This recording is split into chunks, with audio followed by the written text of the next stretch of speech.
خاتون حضور کی خدمت میں حاضر ہوئی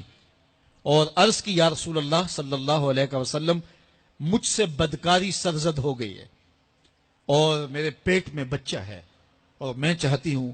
کہ آخرت کی سزا کی بجائے دنیا کے اوپر اس کی سزا مجھے دے دی جائے تاکہ میں پاک ہو جاؤں اور صاف ہو جاؤں، کیونکہ آخرت کی سزائیں بہت سخت ہیں۔ اللہ کے محبوب علیہ السلام نے جبریل امین سے ایک دن پوچھا تھا مجھے جہنم کے عذابوں کا ذکر سناؤ،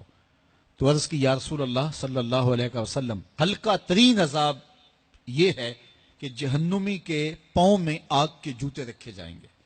باقی اس کے پورے بدن پہ آگ نہیں ہوگی، صرف آگ کے جوتے اس کو پہنائے جائیں گے، لیکن اس کی حدت، گرمی اور شدت اتنی ہوگی یغلی منہما دماغہ، اس کی شدت سے اس کا دماغ پگھل کر ناک اور کانوں کے ذریعے سے باہر آنا شروع ہو جائے گا۔ یہ سب سے ہلکے عذاب کی کیفیت ہے، اور جو عذاب سخت ہیں الیاذ باللہ، اللہ تعالیٰ قرآن مجید میں فرماتا ہے ثم لا يموت فیہا ولا یحیا، اس بڑے عذاب کا ذکر کیا جو جہنمیوں کو دیا جائے گا، فرمایا اس عذاب کی کیفیت یہ ہوگی بندہ نہ جیے گا نہ مرے گا۔ جیے گا اس لیے نہیں کہ آگے اور پیچھے دائیں اور بائیں آگ ہی آگ ہوگی، تو اس آگ میں جینا کو جینا تو نہیں ہوگا، اور مرے گا اس لیے نہیں کہ موت کو موت آ چکی ہوگی۔ تو وہ کتنا سخت عذاب ہوگا الیاذ باللہ کہ ہلکے ترین عذاب کی کیفیت یہ ہے کہ پاؤں میں آگ کا جوتا اور دماغ پگھل کے ناک اور کانوں کے راستے سے باہر آ جائے۔ تو اس نے عرض کی یا رسول اللہ صلی اللہ علیہ وسلم میرے اوپر حد جاری کر دیجئے، اور اس نے کہا کہ میرے پیٹ میں جو ہے وہ بچہ ہے۔ اللہ کے محبوب علیہ السلام نے فرمایا جاؤ جب بچہ پیدا ہو تو پھر آنا۔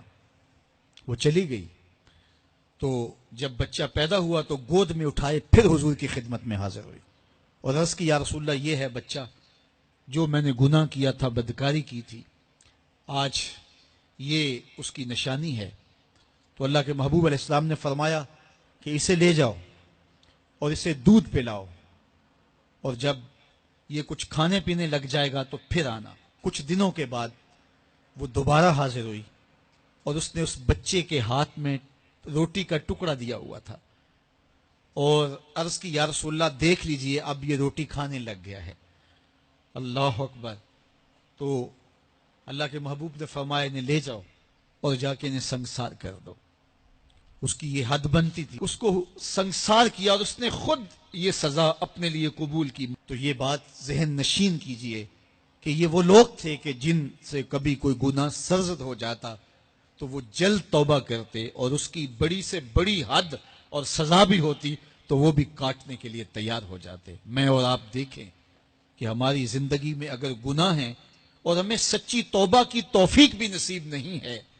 تو پھر ہم سوچ لیں کہ ہم کہاں کھڑے ہیں۔ دیکھیے اللہ دلوں کے بھید جانتا ہے۔ سچی توبہ یہ ہے کہ جو کیے پر ندامت ہو اور آئندہ نہ کرنے کا عزم مصمم ہو، پکا ارادہ ہو کہ یہ گناہ زندگی میں دوبارہ نہیں کروں گا۔ الگ بات ہے کہ پھر دوبارہ اس سے سرزد ہو جائے، لیکن جب وہ توبہ کر رہا ہو تو اس وقت اس کا پختہ عزم ہو اور اس کے دل کے کسی گوشے میں نہ ہو کہ چلو میں توبہ کر لیتا ہوں اور پھر ہو گیا تو پھر کر لوں گا۔ پکا عزم ہو کہ دوبارہ یہ گناہ نہیں کروں گا۔ اور اگر زبان سے توبہ توبہ کر رہا ہو اور دل میں ہو کہ ٹھیک ہے یہ تو صبح بھی مجھ سے عمل بد سرزد ہونا ہے، تو اللہ تعالیٰ سے یہ مذاق کرنے والی بات ہے، اور اللہ تعالیٰ سے جو مذاق کرتا ہے وہ کہاں کھڑا ہے وہ خود سوچ لے۔ وہ کیا کسی نے کہا تھا کہ توبہ کی پھر توبہ کر کے توڑ دی، میری اس توبہ پہ توبہ توبہ توبہ کر اٹھی۔ تو ایسی توبہ نہیں ہے کہ جو رسماً کسی مجلس میں چلے گئے، کسی اجتماع میں چلے گئے تو سب لوگوں نے توبہ توبہ کی تو وہ بھی توبہ توبہ کرتا رہا، لیکن اس کا عزم مصمم پختہ ارادہ نہیں تھا گناہوں کو چھوڑنے کا، تو یہ توبہ نہیں، یہ مذاق ہے۔ اس لیے اللہ کے حضور سچی توبہ یہ ہے کہ ما قبل کے گناہوں سے